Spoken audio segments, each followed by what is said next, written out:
Hello, everyone, and welcome to Speedy Global News, your go-to podcast for staying informed and inspired. I'm Polly. And I'm Peter. We bring you the latest updates in business, technology, health, and even share inspirational stories from those who've achieved great success, all designed to keep you updated and motivated.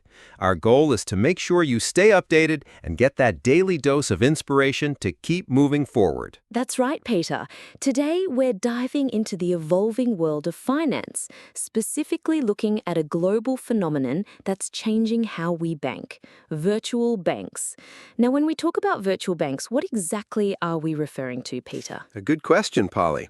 In essence, virtual banks are full-fledged branchless banks. Unlike traditional banks, they operate entirely through digital channels, meaning they have no physical branches and no ATMs of their own. Everything from opening an account to applying for a loan is done online or through a mobile app. When we look at where virtual banks first gained traction, developed countries like the United Kingdom and the United States were among the pioneers. In Asia, we've also seen them establish a strong presence in countries such as Japan, South Korea, China, and Hong Kong. So these aren't just theoretical concepts, they're active and growing entities. Can you give us some specific examples of successful ones, Peter? Certainly. Kakao Bank in South Korea is a prominent example. It quickly became a leading digital bank in its sector, achieving profitability in a remarkably short period, about 2 to 3 years. This pace was even faster than many of the earlier models seen in Japan and Europe. We also see traditional banks from countries like Singapore, such as DBS, having very successful digital banking initiatives in places like India. In China, virtual banks also demonstrated rapid profitability, often within just 2 to 3 years. That's really impressive how quickly some of them have taken off. Now let's talk about the broader picture. What are the main advantages or pros of these virtual banks for both the consumers and the financial system as a whole? There are several significant advantages. Cost reduction. A primary benefit is the elimination of physical branches and their associated overheads, leading to significantly lower operating expenses. This efficiency allows them to offer services at a lower cost to consumers. Serving the underserved.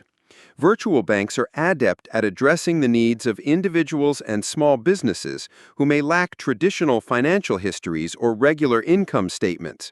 They achieve this by leveraging advanced technology and alternative data to understand these customers, thus providing access to legitimate and often more affordable financial services. Digital innovation. They drive innovation and elevate the standard of digital financial services across the industry, as they are solely reliant on digital channels for their offerings. Market stimulation and competition. Their presence often prompts existing traditional banks to adapt and improve, enhancing their mobile applications and even reducing or eliminating various fees, like account maintenance charges, which virtual banks typically do not impose. Faster risk detection and management. Successful virtual banks can use customer behavioral data from various sources to detect early signs of potential issues like non-performing loans or NPLs and proactively offer solutions, potentially leading to more effective risk management than traditional methods. Those are compelling benefits, especially the aspect of financial inclusion. But every innovation comes with its challenges. What are some of the cons or downsides to the rise of virtual banks, Peter? Indeed, there are significant challenges they face. Heavy reliance on IT systems. Virtual banks are entirely dependent on robust, stable, and secure IT infrastructure. Any system outage or security breach can have a massive and immediate impact, and regulators often impose stricter requirements for system stability and rapid recovery times, for example, within 2 hours of a failure, compared to traditional banks. Data security and fraud risks. Operating purely digitally means data security and protection against digital fraud are paramount to maintaining customer trust. The constant evolution of cyber threats requires continuous vigilance and upgrades. Sustainability of business model. Some virtual banks, particularly in less regulated early markets, have failed by competing with unsustainable strategies, such as offering excessively high deposit interest rates without a viable long-term revenue model. A sustainable business model with adequate capital is crucial for their survival. Lack of human touch. For some customer segments, particularly those less comfortable with digital interactions or for complex issues, the absence of physical branches and human interaction can be a significant drawback. New player risks. As relatively new entities, they may lack the extensive experience and resilience of established banks, especially when navigating unforeseen economic or market crises. That highlights the delicate balance between innovation and risk management. Now, Peter, a question many people are probably wondering, how does the rise of virtual banks and the broader push towards digitalization and AI impact the people working in the banking sector? Will bankers lose their jobs? That's a very critical question, Polly, and the sources indicate a significant impact. The advent of AI and technology, including virtual banking, is expected to lead to a substantial reduction in the demand for human personnel in areas like stock analysis, finance, and banking. Some estimates suggest that the number of jobs could be reduced by as much as half. Half, that's a huge number. Why is this happening? It's primarily driven by the pursuit of cost reduction and increased efficiency.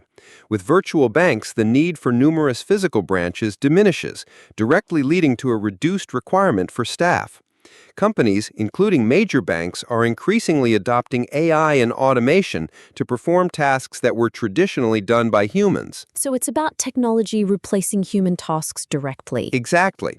For example, the role of bank employees has already evolved from simple transaction services to also requiring them to sell products like mutual funds and insurance. This indicates a shift towards more complex, multi-skilled roles, while basic services become automated. As AI becomes more sophisticated, it can perform analytical tasks much faster and more comprehensively than human analysts, further reducing the need for large teams. What about existing employees, especially those who have been in the industry for a long time? The sources suggest that this trend often impacts older employees, for example, those over 50, more significantly, as they may find it harder to adapt to and learn new complex technologies. This can make younger tech-savvy graduates more attractive for roles that require quick adaptation to new systems and digital tools. Consequently, companies may offer early retirement programs as a strategy to reduce their workforce quietly. So it's not just about job losses, but also a shift in the skills required for the jobs that remain. Precisely. Those who remain in the industry will need to be highly skilled and adaptable, especially in areas like AI and new technologies. The market will demand individuals who are truly excellent and can effectively leverage these new tools. While some jobs are being replaced, the remaining skilled employees might even see increased compensation due to their higher productivity and specialized skills.